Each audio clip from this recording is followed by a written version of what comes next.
Olá, meu nome é Nídia e eu irei apresentar duas questões referente aos assuntos mencionados nas aulas de fenômenos de transporte. A primeira questão será sobre análise diferencial.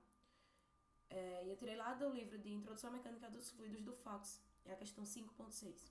E diz o seguinte: a componente x da velocidade em um campo de escoamento em regime permanente e incompressível no plano xy é U igual a sobre x, em que A é 2 metros quadrados por segundo e x é medido em metros. Determine a mais simples componente y da velocidade para este campo de escoamento. De cara, nós podemos ver que ele já nos deu todas as características do escoamento: permanente, incompressível e bidimensional. Daí, com essas informações, nós podemos deduzir a seguinte equação, que du dx mais dv dy é igual a zero. Ele também nos deu na questão o valor de u, que é a sobre x.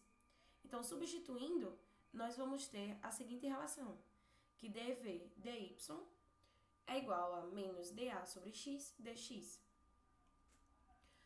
Ao derivar esse termo, nós obtemos o seguinte: dv dy igual a sobre x quadrado. Daí, agora, nós precisamos fazer uma integração em ambos os lados da equação. E, ao integrar, nós vamos ter o seguinte resultado, que v de xy é igual a y sobre x quadrado mais f de x.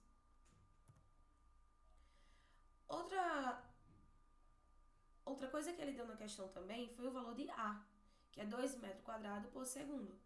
E aí a gente pode pegar esse valor e substituir na nossa equação, obtendo, portanto, Vxy igual a 2y sobre x quadrado mais f de x.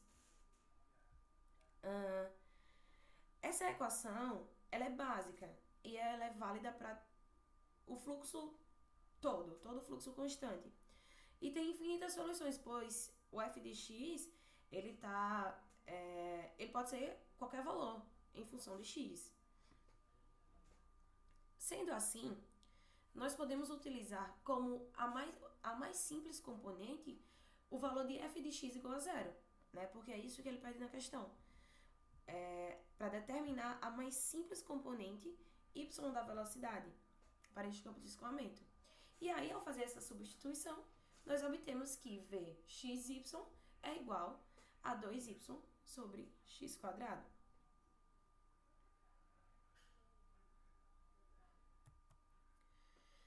A questão 2 se trata de função de corrente e potencial. Eu também tirei lá do livro de Introdução à Mecânica dos Fluidos do Fox. É a questão 5.29.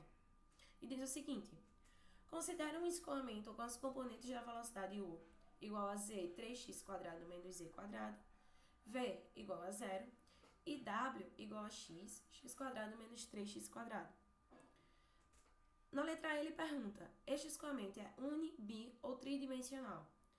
Letra B: demonstre se este é um escoamento incompressível ou compressível. E na letra C, se é possível deduzir uma função de corrente para este escoamento. Então, de cara aqui, nós vemos que ele nos deu U, V e W. No entanto, para V, que isso corresponde ao plano Y, nós não temos nada, ela é zero. Ou seja, como em V é zero e apenas U e W, que se refere a X e Z, é diferente de zero, então podemos dizer que o escoamento ele é bidimensional, pois ele varia em apenas duas direções, que no caso seria o plano XZ. Na letra B, ele pede que demonstre se o escoamento ele é incompressível ou se ele é compressível. Se ele for compressível, ele varia conforme a posição. E se ele é incompressível, as propriedades elas não mudam com a posição. Então, para iniciar, nós vamos pegar a equação da continuidade, onde essa aqui é apresentada, estabelece uma relação entre U, V, W e ρ, em função do tempo. Se a gente considerar um regime permanente para esse escoamento, nós vamos ter que dρ dt é igual a zero.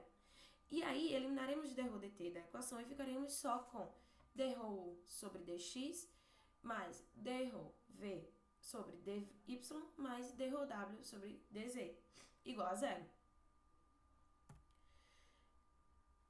Supondo que esse escoamento seja incompreensível, com essa suposição a gente vai ver se ela é verídica ou não. Se ela for verídica, ao final nós teremos uma relação. Então, supondo que esse escoamento é incompreensível, nós podemos tirar o ρ de dentro da derivada, né? Porque se é um fluido incompressível, ele não tem relação com o ρ. E aí ficamos apenas com du dx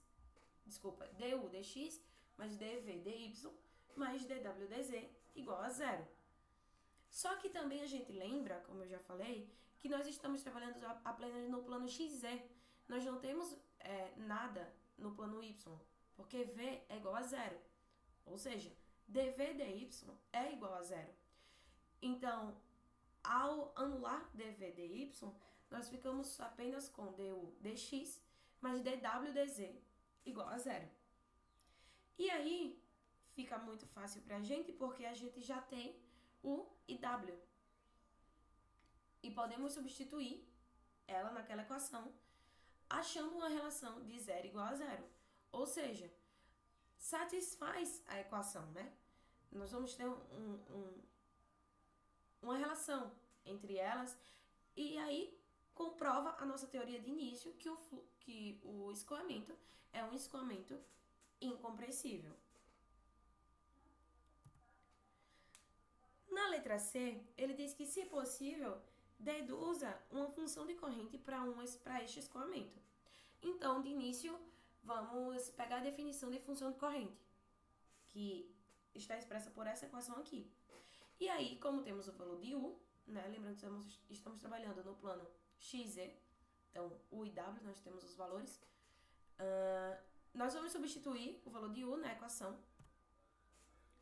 E aí, ao substituir e separar as variáveis e integrar em relação a z, nós vamos obter a seguinte equação: 3x² z² sobre 2 menos z² sobre 4 mais c.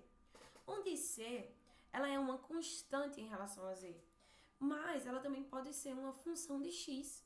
E aí a gente pode fazer essa substituição e fazer com que c seja representado por f de x, da seguinte maneira, ficando com essa cara aqui.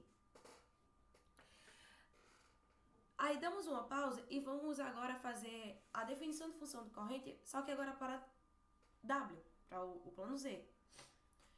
Temos o valor de W, repetimos o mesmo processo, separamos as variáveis e integramos em relação a x dessa vez, e aí obtemos o seguinte valor: 3x² z² sobre 2 menos x² sobre 4 mais k. Onde a gente também pode dizer que k é constante em relação a x, mas também pode ser uma função de y. Assim a gente também pode representá-lo por gy, ficando desta maneira a equação. Ao compararmos as duas equações, percebemos que f de x é igual a menos x² sobre 4 e g de z é igual a menos z sobre 4, a quarta sobre 4. E, portanto, ao compararmos estas equações, a função corrente será dada por 3x² z² sobre 2 menos x² sobre 4 menos z² sobre 4. É isto as minhas duas questões. Desde já, o meu muito obrigada.